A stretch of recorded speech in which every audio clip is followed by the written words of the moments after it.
Urban legends in gaming are almost as old as the medium itself. If you finish Metroid in less than half an hour, Samus will be naked. If you enter the right code in Tomb Raider 1, Lara Croft will be naked. If you leap over the flagpole in Super Mario Bros., Mario will be naked. That's a massive lie. All of these are, in fact, and I want you to remember that as we explore this list. Here we've got a collection of fan theories, creepypastas, and secret unlockables, only some of which are based entirely on fact. So hey, see if you can guess which ones are true, eh? That'll be fun. That's also a massive lie. I'm Peter from WhatCulture.com, and here are 8 spooky gaming urban legends that will give you nightmares. Number 8, Herobrine. Herobrine.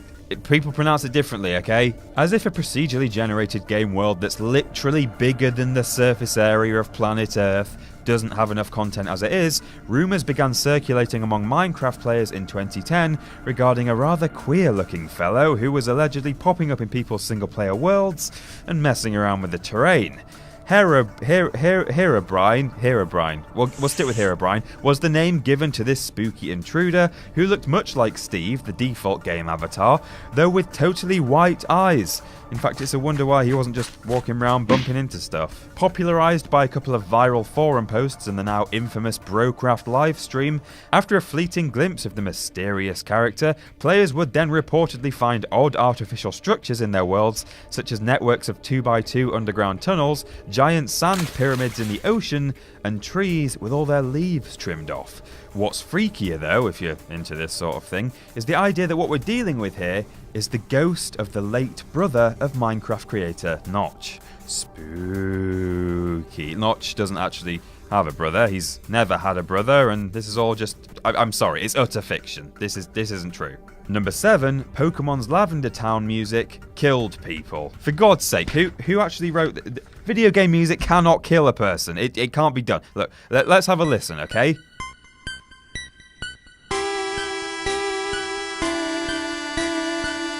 Okay, never mind, I'm already dead. Okay, there's no denying that this giant 8-bit cat climbing a vertical chalkboard sounding track immediately sets you on edge. The original Japanese release of Pokemon came with this sinister score that played every time you wandered through the Purple Dost land of Lavender Town, although it also came with reports that children who listened to it were developing horrendous illnesses and occasionally committing suicide.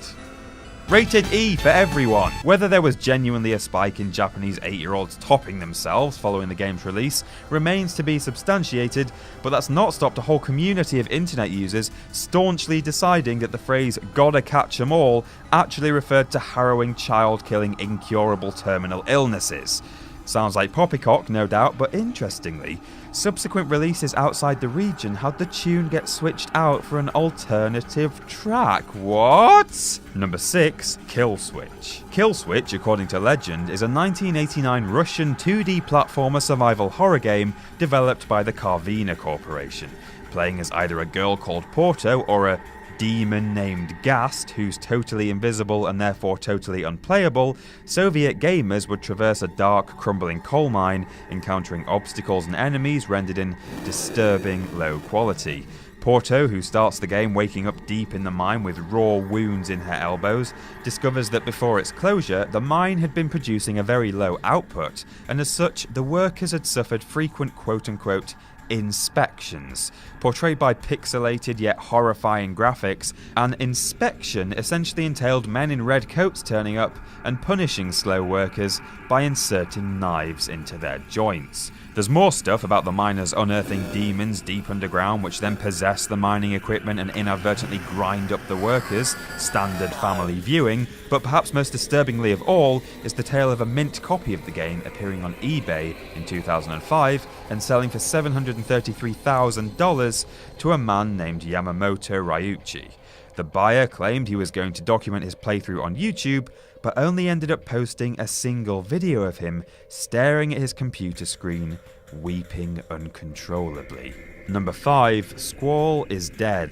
Have you been injured in an accident that wasn't your fault? Damien fell off a ladder while cleaning windows. Maureen tripped on a paving stone while shopping for prunes at the precinct. Squall got stabbed through the abdomen by a 4-foot shard of ethereal ice and fell off a carnival float. But, thanks to the National Accident Helpline, he woke up without a scratch on him. Literally, he wakes up, looks down at himself and says, "No wound."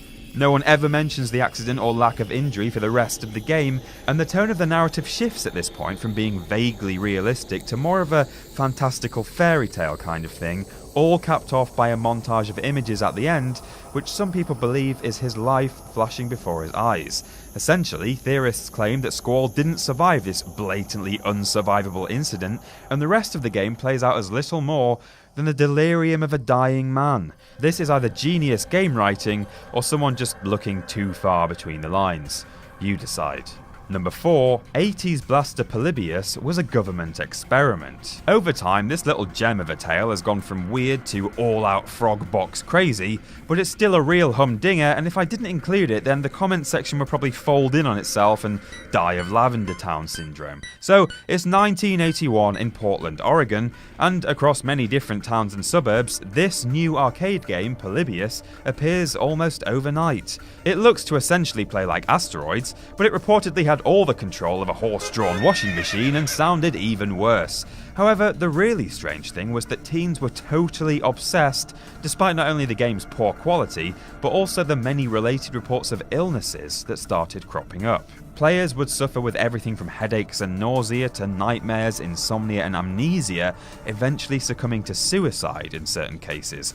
In addition, the only people that reportedly tended to the machines at the time were figures dressed in black suits who seemed to turn up every so often and extract data from the cabinet's internals. Some stories name the game's developers as Sinneslöschen, which translates from German as sensory deprivation, except it totally doesn't. That's all part of the story. I'm not exactly fluent, but I've taken enough holidays at my uncle Heinrich's house in Mettmann to know that while the root words are sort of there, it's an imperative verb at best or a grammatical car crash at worst. But could someone German confirm that for me in the comments, please, because Heinrich doesn't have a mobile.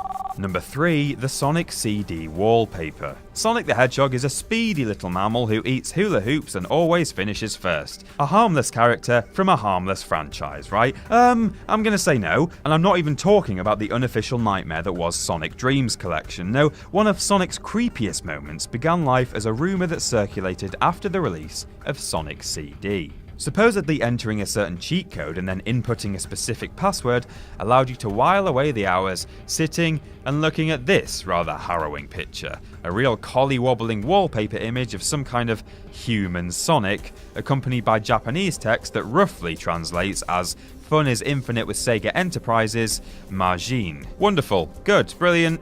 Good. Good. Number 2, Fallout 3 predicted the future. On Fallout 3, aside from a few scattered short-range broadcasts, you have a choice of 2 major radio stations. Galaxy News Radio, hosted by 3Dog, and the other one, hosted by... But the internet, which is always correct and never makes up anything ever, states that the most interesting signal you can pick up on your Pip-Boy is indeed one of the more innocuous broadcasts, namely one that just constantly sends out Morse code.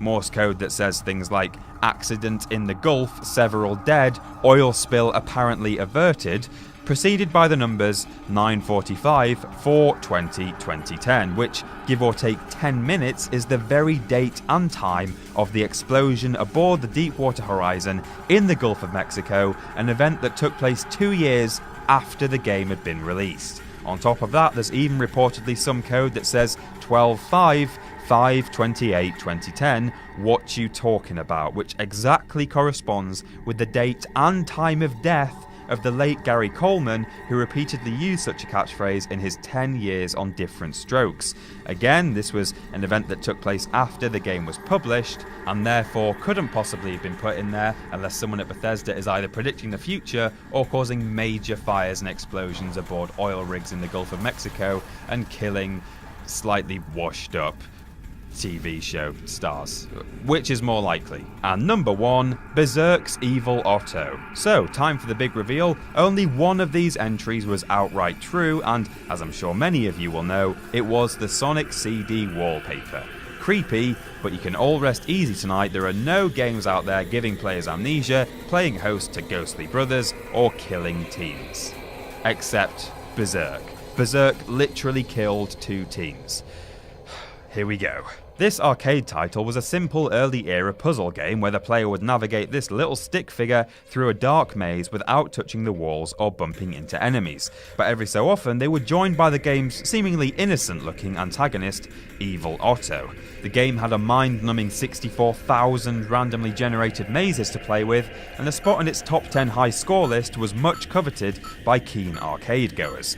In January 1981, Jeff Daly, one such goer, played a long stint of Berserk intent on getting one of the high scores. Getting a game over after accruing 16,660 points, he managed to make the scoreboard, but then suddenly died of a heart attack moments after he stepped away from the game. He was 19 years old. In October 1982, Peter Bukowski also tried his hand at hitting the Berserk scoreboard and did indeed get into the top 10 not once, but twice within 15 minutes. Unbelievably though, only moments later, the 18-year-old also collapsed and died of a heart attack. It's astonishing, if not a little troubling, to think how two young people could die in such similar, seemingly harmless circumstances. Evil Otto literally kills teens. And that's our list. Are you scared yet? So what did I miss? If you think you know something that'll keep me up at night more than the thought of Jules moving up to Newcastle and working full-time at What Culture Towers in February, oh god, then post it in the comments below. As always, don't forget to like, share and subscribe, and you can follow me on Twitter here. I'm Peter from WhatCulture.com, and I'll see you soon.